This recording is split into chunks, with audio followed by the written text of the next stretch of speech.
Now, if you're wearing some kind of head covering or some kind of scarf that changes or masks who you are and your identity, isn't it the right of a bank or financial institution of any kind to make sure that they know who they're dealing with and to be able to institute policies that assure that they can do that? Yeah, try wearing that headpiece into a bank, see what happens. Okay? Now, Ibrahim Hooper, spokesman for CARE, Council on American Islamic Relations, said, "This may be the tip of the iceberg. There's got to be a way to work it out so that this security concern does not lead to violations of constitutional rights." Shelley, age 54, who runs a daycare out of her home in Lexington Park, said she has used the credit union in the St. Mary's County community of California for more than 10 years. Now, up until February, no employees had complained about her headscarf, which covers her hair but not her face. However, a few weeks ago, she was standing in line to deposit a check when an employee asked her to come to the back room, referring to a new policy that prohibited hats, hoods, and sunglasses. She complied, but she asked whether she would have to go through the same process each time she made a transaction.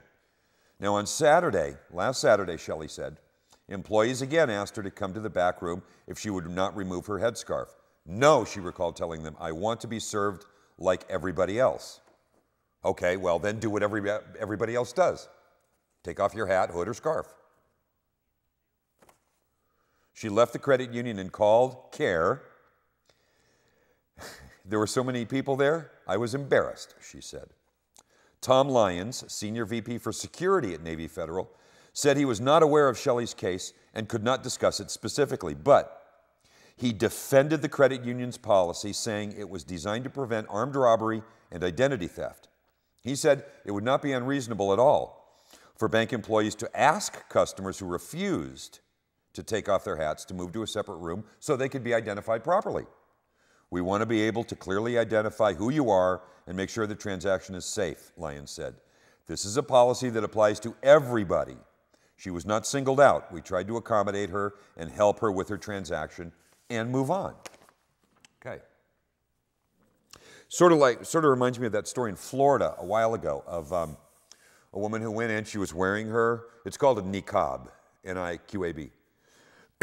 And she was wearing it, and she went in to get her picture taken for her driver's license. And they said, "No, you have to remove it."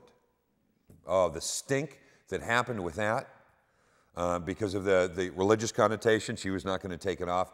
And also remember that Islam says that you cannot, as a woman, expose yourself to men who are not related to you. So she wasn't going to do it. There was a big lawsuit. The state of Florida actually won that one. And it was determined that if you're going to get a driver's license, you need to present yourself in such a way where they can tell who you are. Makes sense to me. So I'll bet that's not the last that we've heard of that either, with that woman. All right, this one sort of bugged me. This one is out of Brooklyn. That's right, Brooklyn, New York, okay, here in the U.S. This one is from Israel National News.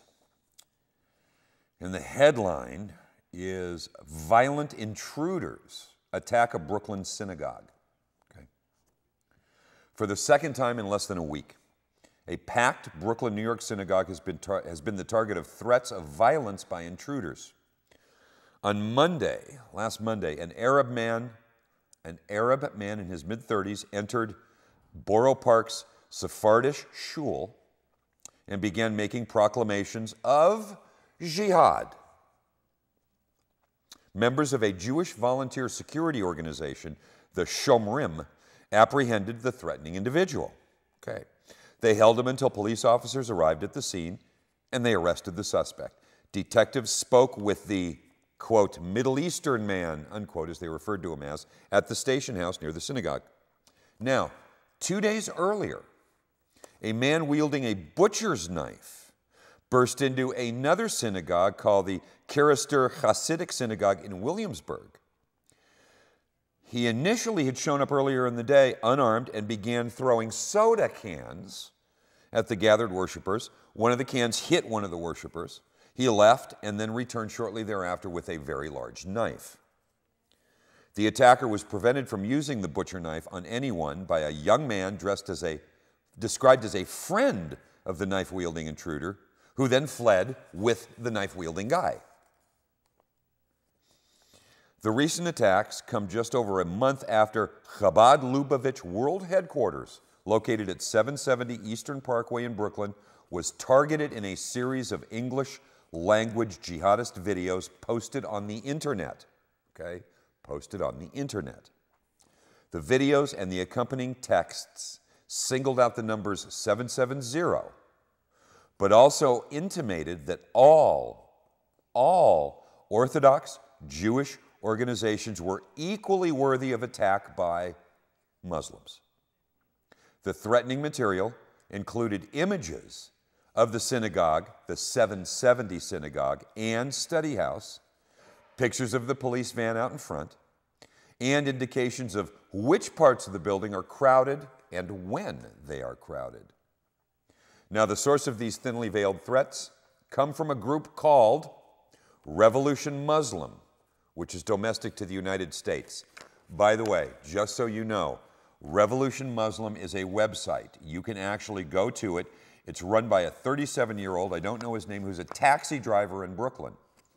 And if you happen to visit that particular website, Revolution Muslim, you will see some of the most horrible things and read some of the most horrible pieces you've ever seen in your life. And this is in Brooklyn, mind you. This man who runs this website is advocating the overthrow of the government and the implementation of Sharia law here in the United States.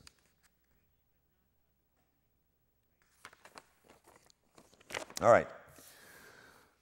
Don't say I didn't warn you. Yes, Joe Biden. This is the first time I get to talk about him as vice president.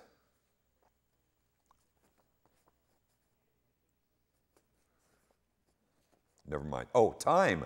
All right. See, you have to sort of have this kind of like psychic connection with your producer and your director, okay? So when he makes those really weird gestures, you know what he's talking about. Okay, fine. All right, here we go. Joe Biden. Joe Biden, Vice President of the United States. I'm probably going to be talking more about Joe Biden.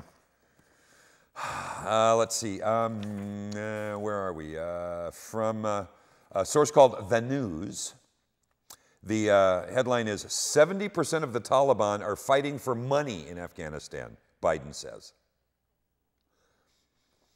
Vice President Joe Biden said at least 70% of the Taliban guerrillas in Afghanistan are mercenaries who could be persuaded to lay down their arms, stepping up U.S. calls for outreach to the moderate Taliban. That's sort of an oxymoron like jumbo shrimp or military intelligence, isn't it? Biden said the same tactics used in the Anbar province in Iraq, where radical Sunni Muslims were co-opted by American financial support, maybe that could work in Afghanistan as part of President Obama's strategy for winning the war there that's been raging since 2001. Here's what Biden said, quote, 5% of the Taliban are incorrigible, not susceptible to anything other than being defeated.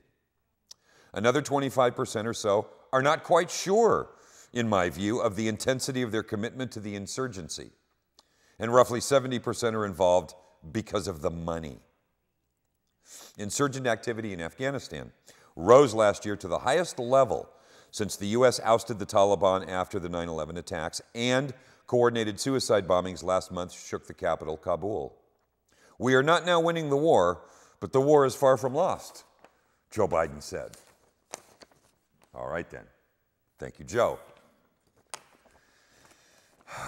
Now, with that in mind, so we have Vice President Biden saying, oh yeah, it's only, 5% are really bad, 25% are fence sitters, and 70% we can just buy them off with money. Okay? Keep that in mind. This is a story from Reuters. Reuters. Headline is, Taliban says President Obama's call on moderate Taliban is illogical. Afghanistan's Taliban said